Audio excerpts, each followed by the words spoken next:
20 na ulit sa isa, 20 pa rin. Ano yung tag-piso, balik mo na lang. Ano eh.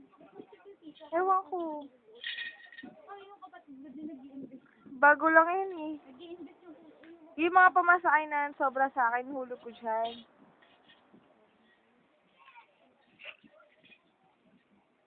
sige, magaganti na rin ako para next fall.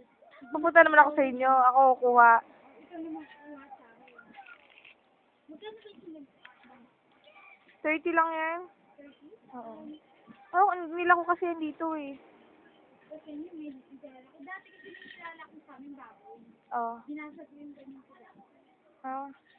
Dati kasi, di ba nag-aaral ako sa St. Bernadette, kaklasmate kami ni Paul. Sa loob ng locker ko, may alkas siya ako doon. Puno-puno talaga si piggy bank ko. Yung plastic lang.